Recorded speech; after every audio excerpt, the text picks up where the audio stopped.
여러분 집에 혹시 가죽으로 된 제품이 있으십니까? 가죽 자켓이 될 수도 있고 뭐 장갑이 될 수도 있고 뭐 모자 또는 옷 뭐 여러 가지가 될 수도 있을 텐데 우리는 가죽 제품 하면은 조금 다들 좀 가치 있는 것이라는 이미지가 떠오를 것 같습니다.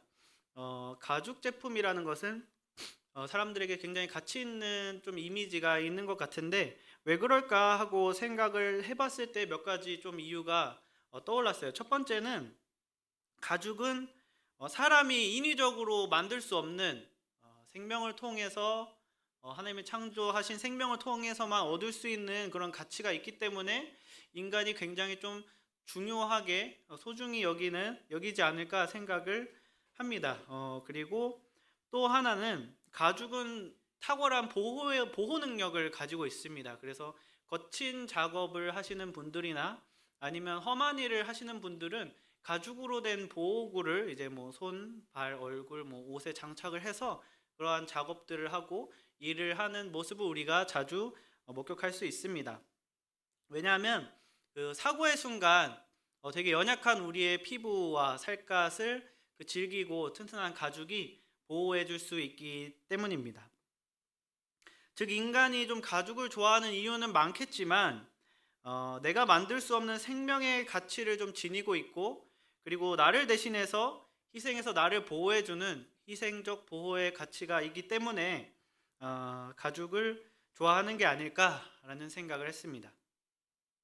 오늘 본문에서는 가죽 옷을 벗고 살갗을 드러내는 것처럼 하나님의 완벽한 보호를 거절하고 보잘것없는 스스로 힘으로 살아가려 했던 한 사람의 이야기가 나옵니다.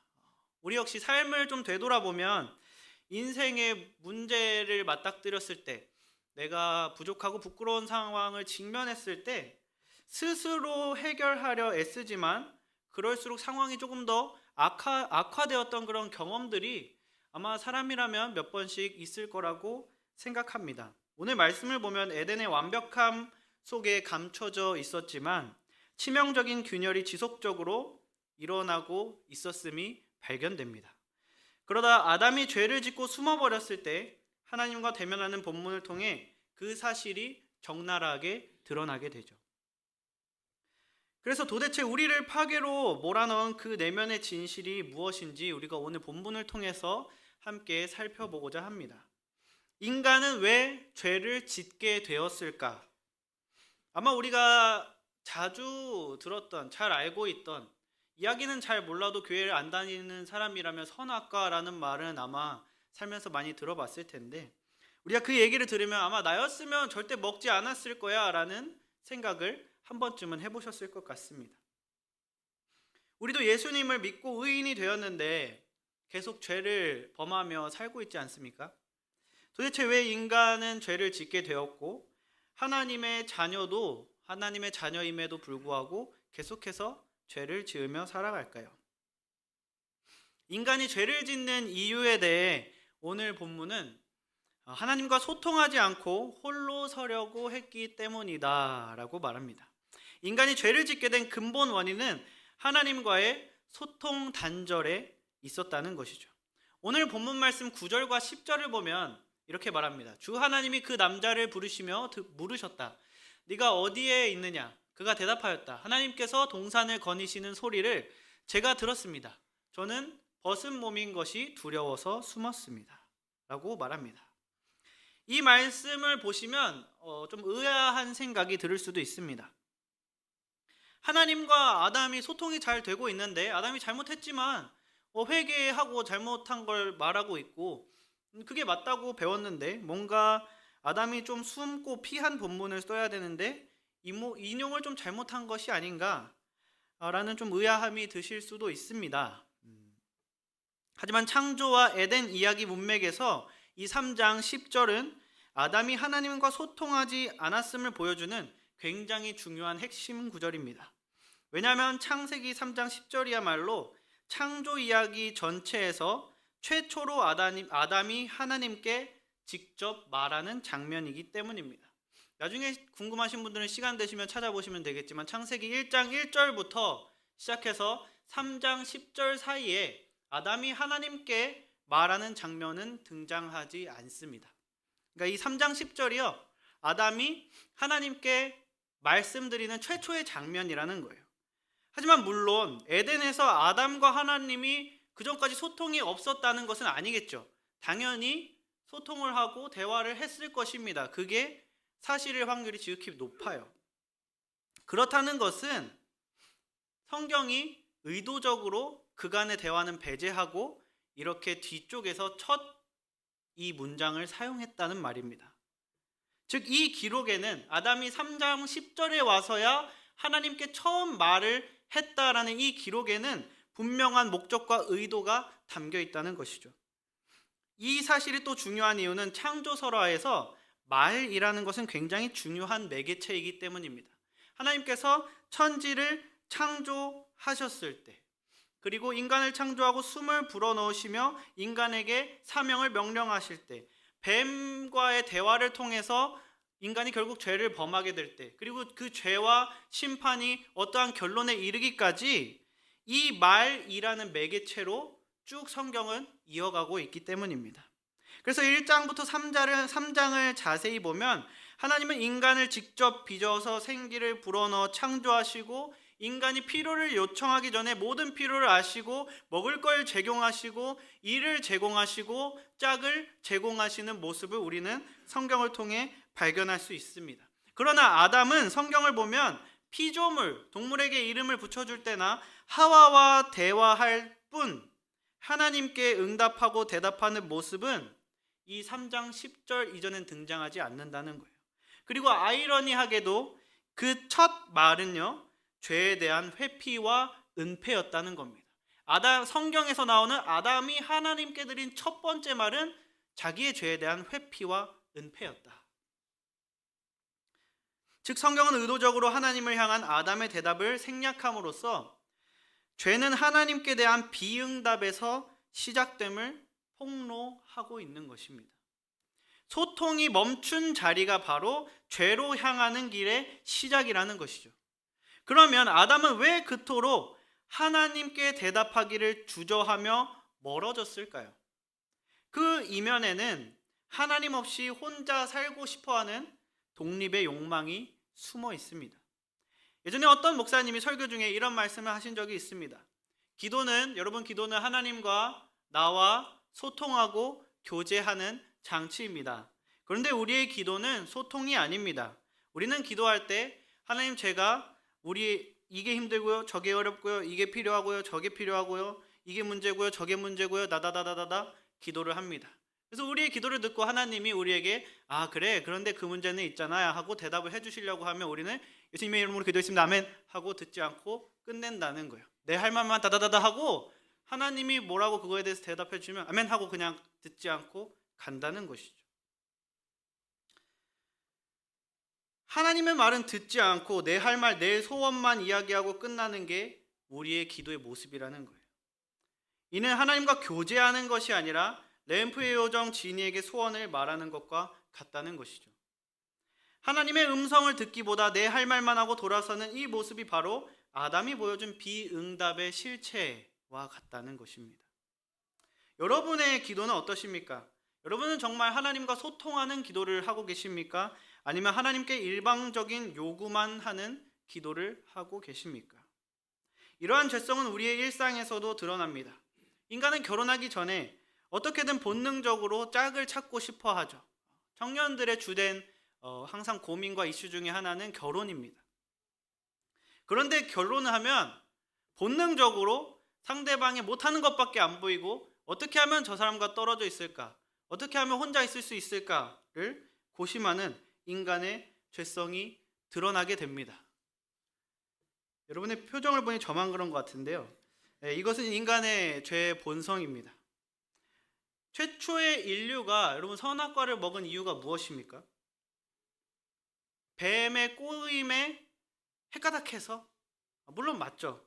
근데 사실은 뱀과 여러 이야기를 했지만 선악과를 먹은 주된 이유는 뭐냐면 결국 하나님과 같이 될 수 있다는 말에 혹한 거예요. 그리고 그 마음은 그 이전부터 아담이 하나님이 뭔가 이렇게 소통을 하고자 하고 다가오시지만 하나님께 응답하지 않고 하나님께 대답하지 않고 하나님과 멀어짐을 통해서 이미 그 마음은 선악과를 먹기 이전부터 싹트고 있었다는 겁니다. 나는 스스로 살 수 있을 것 같은데, 하나님 없이도 살 수 있을 것 같은데, 나 혼자 독립해서 살 수 있을 것 같은데, 그리고 옛뱀 곧 사탄이 그 틈을 파고들어서 이거 먹으면 하나님처럼 될 수 있어 라고 하니까 그것에 꽂혀서 죄를 짓게 되었다는 것이죠.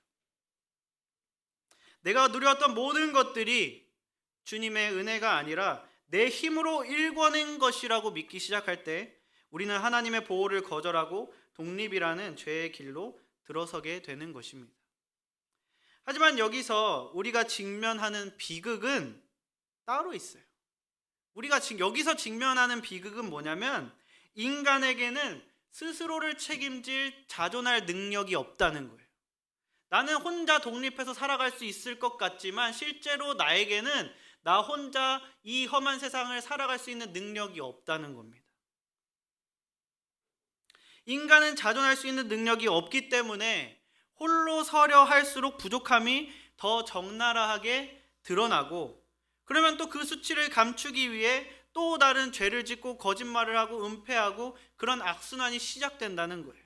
이는요 7절과 8절에서 아담과 하와가 깨닫게 된 부끄러움을요 무화과 나무 잎으로 가리는 것을 통해 확인할 수 있습니다. 자기 힘으로 자기가 할 수 있는 만큼 어떻게든 해결하려고 하는 거예요. 그런데 그게 다 해결이 안 되니까 어떻게 하죠? 하나님을 피하고, 그래도 해결이 안 되니까 하나님 앞에서 숨어버립니다. 은폐는 은폐를 낳고 은폐를 낳고 내 힘으로 할 수 있을 것 같지만 내 힘으로 할 수 있는 건 아무것도 없어서 점점 악순환의 고리가 생겨가는 모습이 에덴에서부터 등장한다는 거예요. 즉 하나님을 있어도 그만 없어도 그만인 존재로 여기며 홀로 서려고 할 때 있으면 좋지, 내 인생에 도움이 되니까. 근데 없어도 나는 홀로 설 수 있어.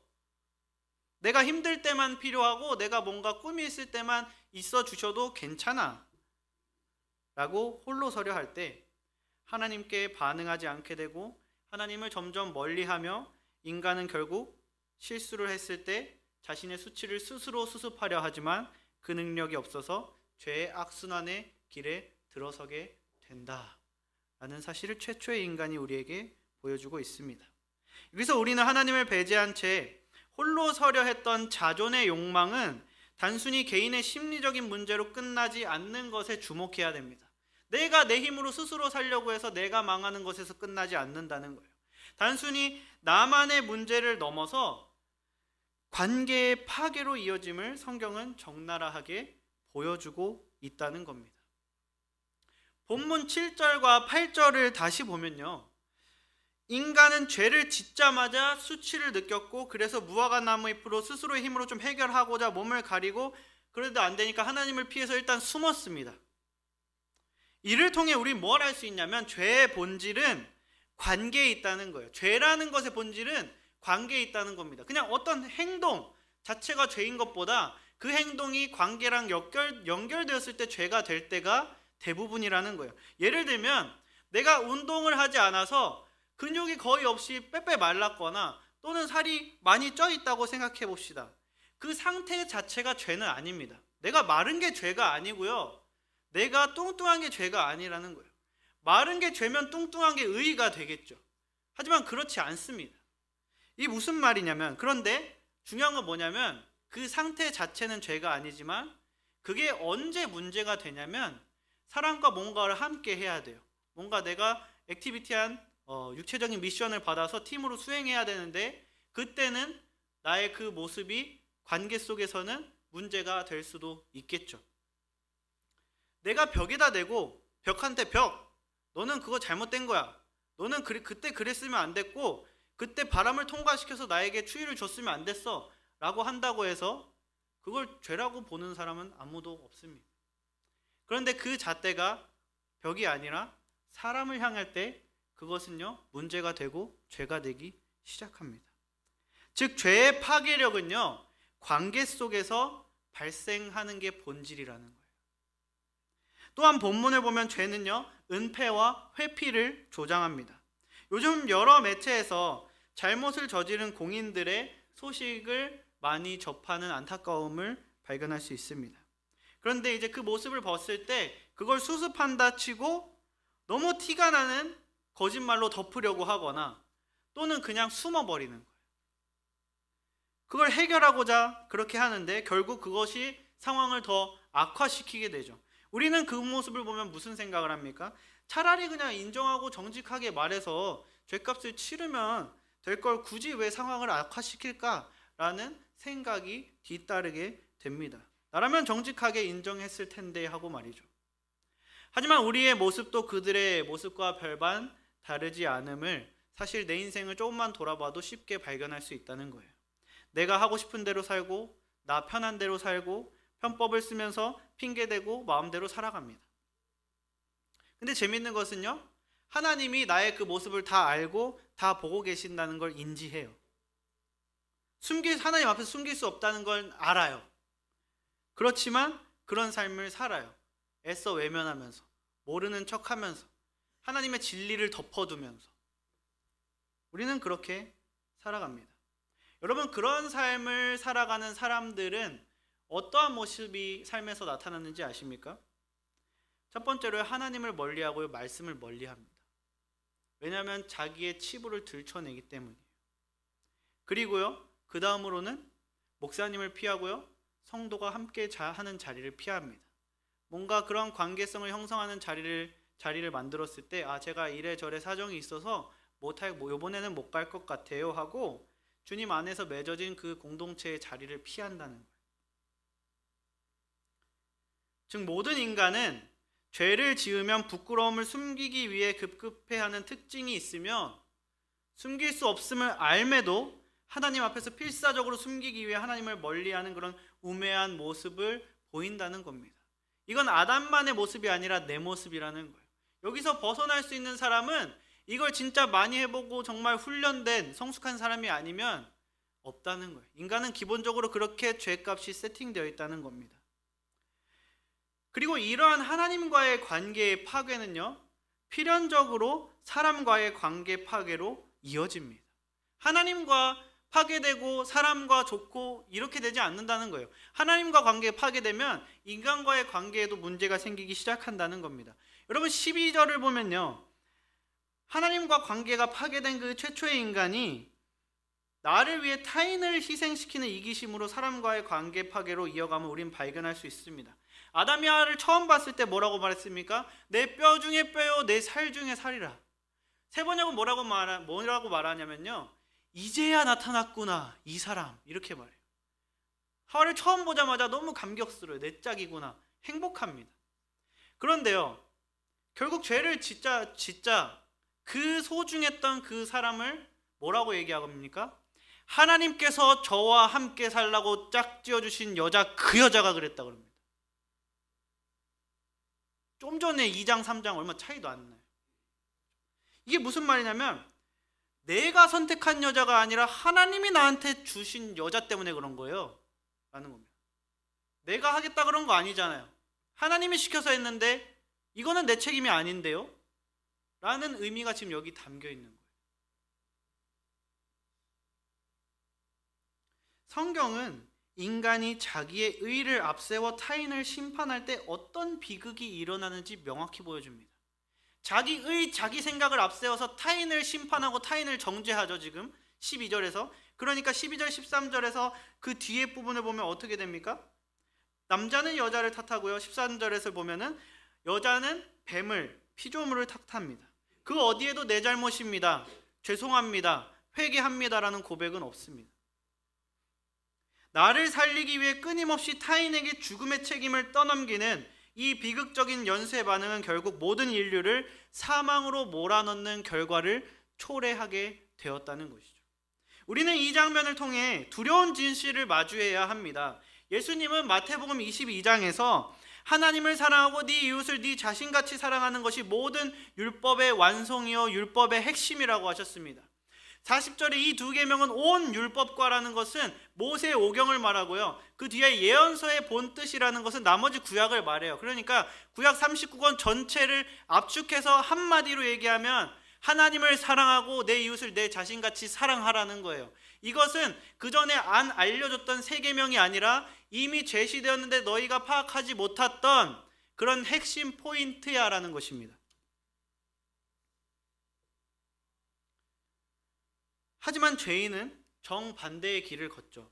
나 자신을 사랑하기 위해서 이웃을 희생시키고 정죄합니다.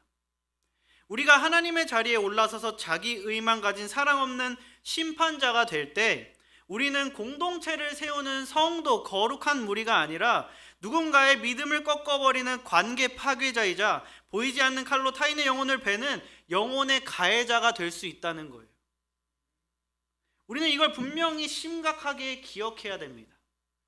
이는 죄의 심판 과정에서 나 잘 살자고 타인을 정죄하는 인간의 심판이 결국 모두를 사망으로 몰아넣는 비극을 나음을 통해 확인할 수 있는 가장 처참한 실상입니다. 지금까지 우리는 인간의 죄가 어떻게 시작했고 어떤 과정에 거쳐서 어떤 결론에 이르게 되는지를 살펴봤습니다. 완벽해 보이던 선악과 먹은 것만 빼면 하나도 흠이 없어 보였던 에덴에서도 선악과를 먹기 전부터 이미 죄를 향한 균열이 시작되고 있었음을 우리는 살펴봤습니다. 옛 뱀, 곧 사탄은 그 균열을 파고들어 관계를 파괴했고 점점 우리를 이기적인 고립 속으로 몰아넣었습니다. 그 결과 우리는 이기적인 죄의 부끄러움을 가리기에, 스스로의 힘으로 가리기에 급급해졌고 나의 연약함과 약점이 드러날 때면 그걸 덮기 위해서 상대방을 공격함으로 나를 지키기 위해 애쓰는 모습을 보여주었습니다. 그 결과는 나를 살리려 타인을 공격했던 그 이기심은 결국 나에게서 끝나지 않고 공동체 전체를 파괴하는 비극을 낳았습니다. 그렇다면 오늘 우리의 모습은 어떻습니까? 교회가 겉으로 보기에 평화롭다고 해서 정말 아무 문제가 없을까요? 에덴도 선악과만 빼면 완벽해 보였는데, 금이 가고 있었는데, 교회가 잡음이 없고 그냥 큰 문제가 없다고 해서 괜찮은 것일까요? 오늘 말씀은 완벽한 에덴조차 하나님의 음성에 응답하지 않는 것, 생명의 자리에서 멀어지는 것에서부터 무너지기 시작한 것을 보여줌으로써 우리에게 경고하고 있습니다. 작은 금이 결국 거대한 뚝을 무너뜨리듯 우리 공동체가 위태로운 붕괴를 막고 단단한 사랑으로 함께 걷기 위해서는 내 안에 작은 균열부터 경계해야 된다는 거예요. 문제가 터졌을 때 어떻게 잘 수습할까도 중요하지만 그것보다 더 중요한 것은 터지기 전에 이미 균열이 가고 있을 것이기 때문에 내 안에 그 작은 균열들을 스스로 점검하고 되짚어보는 신앙인이 되어야 한다는 겁니다. 여러분 혹시 스스로의 힘만으로 죄의 문제를 해결하려 거짓과 핑계로 덮어두고 계신 분이 있진 않으십니까? 그렇다면 하나님은 다 안다는 그 사실을요 애써 덮어두고 외면하지 마시길 바랍니다. 왜냐하면 그 상처를 계속 덮기만 하면요 상처는 계속 골마서 썩다가 문제가 폭발할 것이기 때문입니다. 그리고 그 폭발은 나 하나 다치고 끝나지 않는다고 성경은 말합니다. 또한 나의 부족함과 약점이 숨기다가 이미 드러난 분이 혹시나 계십니까? 오늘 말씀은 드러난 것을 감추기 위한 자기 노력은 한낱 나뭇잎에 불과하여 아무것도 해결할 수 없다고 우리에게 말하고 있습니다. 하나님의 명령을 위한 희생과 헌신의 동료가 아니라 자기 안위와 자기 익숙함과 자기 유익을 지키기 위해 타인을 헐뜯고 정죄하며 하나님의 뜻이 아닌 것을 하나님의 뜻인 것처럼 말하며 심판하여 타인을 낙심과 사망과 절망에 이르게 한다면 그랬던 아담이 후대에 한 사람으로 말미암아 죄가 들어오고 죄로 말미암아 사망이 들어오게 한 인간이라는 칭호를 받은 것과 같은 결과를 하나님께로부터 얻게 될 것입니다. 이는 내가 애써 외면하고 합리화한다고 해서 없어지거나 바뀌는 일이 아닙니다. 우리는 이걸 분명히 알아야 돼요. 덮어두고 눈 가리고 아웅한다고 해서 아무것도 해결되지 않습니다. 여기서 놀라운 사실은 하나님의 심판은 인간의 심판과 전혀 달랐다는 점입니다. 여러분, 오늘 본문을 보면요, 살기 위해서는 생명의 희생이 필요합니다. 그래서 구약의 제사 때도요, 생명을 희생시키신 거고요, 하나님께서 예수 그리스도의 생명을 희생시키신 것이죠. 무언가 살기 위해서는요, 어떠한 생명의 희생이 필요합니다. 이게 하나님 나라의 구조이자 원리예요. 그런데 인간은 자기가 살기 위해 타인을 희생시키려고 한다는 거예요. 하지만 하나님은 우리를 살리기 위해 생명의 옷을 준비하신 분이라는 사실입니다. 우리는 흔히 아담과 하와에게 내려진 하나님의 판결을 단순한 사망 선고, 죄에 대한 강력한 심판이라고만 생각합니다. 하지만 본문을 깊이 들여다보면 하나님의 심판은 거기서 끝이 아니라 인간의 심판과 본질적으로 다르다는 사실까지 말해주신다는 거예요. 인간의 심판은 상대를 정죄하여 죽음에 이르고 낙심에 이르러 낙망하게 만들지만, 하나님의 심판은 우리를 살려내기 위해 베푸시는 아픈 수술과 같다는 겁니다. 인간이 받은 심판은 분명하게 뼈아픈 심판이었습니다. 14절부터 19절을 보면요, 옛뱀 곧 사탄과의 원수지간이 형성되게 되고요, 해산의 고통을 얻게 되며 수고하지 않으면 살아갈 수 없는 저주를 받게 됩니다. 그리고요, 정든 에덴에서 추방을 당합니다. 이 정든 에덴에서의 추방은요, 인간이 자기가 받은 모든 것을 잃는다고 생각할 정도의 추방인 거예요. 그 누리던 모든 것을 박탈당하고 몸뚱아리와 가족만 덜렁 나가게 되었다는 것이죠. 이것은 굉장히 견디기 힘든 고통이었을 것입니다. 누군가는 그렇게 죄를 지었으면 죄값을 받아야 마땅하지 라고 쉽게 이야기할 수도 있을 것입니다. 그러나 이 고통은요, 죄로 인해 골마 썩어가던 인간의 영혼을 치유하기 위해 반드시 필요한 과정이었습니다. 그대로 두면 스스로 엮은 나뭇잎 아래서 점차 골마 썩어 영원한 사망에 이를 수밖에 없던 우리를 향해서 하나님은 징계라는 칼을 빼들어서 그 썩어가는 환부를 도려내신 거예요. 뼈아픈 처벌 너머에 흐르는 하나님의 진심은 우리가 죽는 것이 아니라 다시 살아서 하나님과 함께 걷는 것이었습니다. 또한 하나님은 상실의 아픔과 두려움에 떠는 인간을 그냥 내버려 두지 않으셨습니다. 21절을 보면 가죽 옷을 입혀주세요. 우리는 여기서 설교 초반에 나누었던 가죽의 본질적인 가치를 다시 목도하게 됩니다.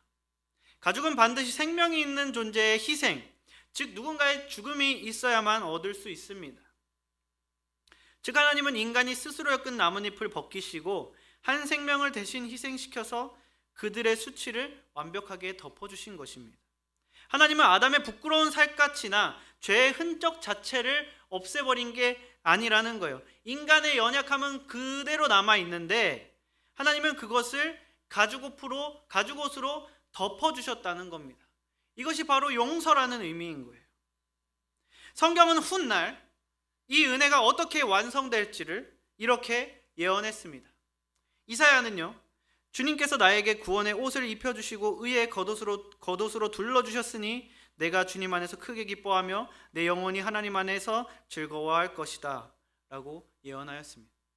그리고 이 구원의 옷은 바로 예수 그리스도라는 옷인 것입니다. 우리가 의롭다 칭함을 받는 것은 우리 안에 죄성이 사라졌기 때문이 아닙니다. 여전히 죄를 짓는 우리 위에 하나님께서 그리스도라는 의의 옷으로 그것을 가려주시고 덮어주셨기 때문입니다.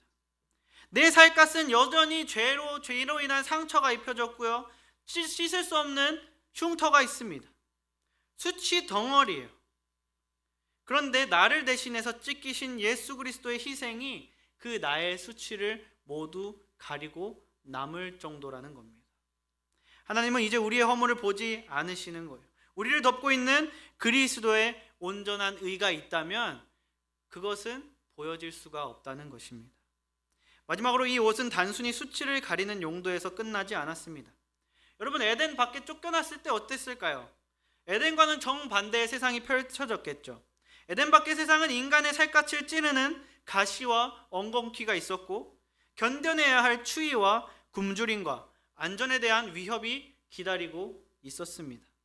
거기서 하나님이 주신 이 가죽옷은 아담과 하와가 그 척박한 땅에서도 생명을 보존하며 살아갈 수 있게끔 하는 실제적인 보호막이었다는 거예요. 이것은 오늘날을 사는 우리에게 놀라운 위로를 줍니다. 하나님이 우리에게 제공하신 예수 그리스도는 단순히 과거의 부끄러움을 가려주는 가림막 정도가 아니라는 겁니다. 가죽옷이 연약한 인간을 보호했듯이 예수 그리스도는 죄악이 가득한 세상 속에서 우리의 영혼이 파괴되지 않도록 지키시며 우리가 다시 하나님과 함께 걸어갈 수 있는 힘을 얻을 수 있도록 생명의 양식을 공급하는 은혜의 장치라는 것입니다.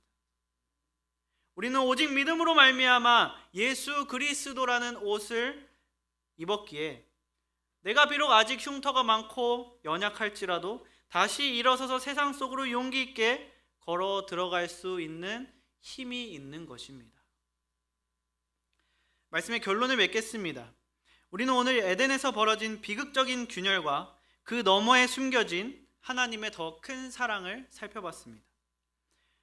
우리는 하나님 없이 스스로 서고 싶어 했고 그러한 마음의 균열이 그 자존의 욕망 때문에 스스로 엮은 나뭇잎 뒤에 숨어서 서로를 정죄하며 서로를 죽여갔고 그렇게 죽어갔습니다. 하지만 하나님은 그런 우리를 포기하지 않으셨습니다. 우리의 환부를 도려내는 아픈 수술을 행하셨고 한 생명을 희생시켜 만든 가죽옷으로 우리의 수치를 덮어주셨습니다. 그리고 완성된 그리스도라는 옷으로 우리를 보호하시며 다시금 함께 걷자고 우리에게 손을 내밀고 계십니다. 사랑하는 성도 여러분, 우리가 가정과 교회에서 서로의 손을 잡고 함께 걸을 때 입어야 할 옷은 과연 무엇일까요? 그것은 나의 의를 뽐내는 날카로운 나뭇잎이 아닙니다. 상대를 살리기 위해 내가 죽는 희생의 옷이요, 상대의 허물을 조건 없이 가려주는 용서의 옷이며 척박한 세상 속에서 서로의 생명을 지켜주는 보호의 옷입니다. 즉 우리를 위해 찢기신 예수 그리스도라는 은혜와 사랑의 옷인 것입니다. 그러므로 여러분, 우리 안에서 서로의 연약함과 잘못을 들춰내고 까발리고 부끄러움을 주는 일들이, 그래서 그걸 통해서 관계를 파괴시키고 사람을 사망과 낙심으로 이끄는 일들이 일어나지 않기를 소망합니다. 누군가의 연약함이 보이면 내가 한 발 더 나아가 덮어주고, 누군가의 부족함이 보이면 내가 한 발 더 나아가 손을 보태주며, 그렇게 그리스도의 옷을 점점 많이 퍼뜨리는 진정한 교회가 될 수 있기를 소망합니다. 그러므로 나의 만족과 나의 유익과 나의 익숙함을 위해 타인을 죽이던 날카로운 정죄의 말과 행동을 십자가 앞에 정직하게 내려놓을 수 있기를 소망합니다. 우리가 서로의 허물을 들춰내는 것이 아니라 그리스도의 사랑의 옷을 입고 덮어주며 나아갈 때 우리 교회는 서로를 해하는 전쟁터가 아니라 서로를 살리는 에덴, 하나님의 동산으로 회복될 줄 믿습니다. 우리가 입은 이 예수 그리스도라는 옷이 세상 끝날까지 우리가 함께 걸을 때 입어야 할 유일하고도 완벽한 옷임을 믿습니다. 이 가장 아름답고 눈부신 생명의 옷을 입고 하나님과 교회와 이웃과 함께 걸어가는 대전 성서침례교회가 될 수 있기를 주님의 이름으로 축원합니다.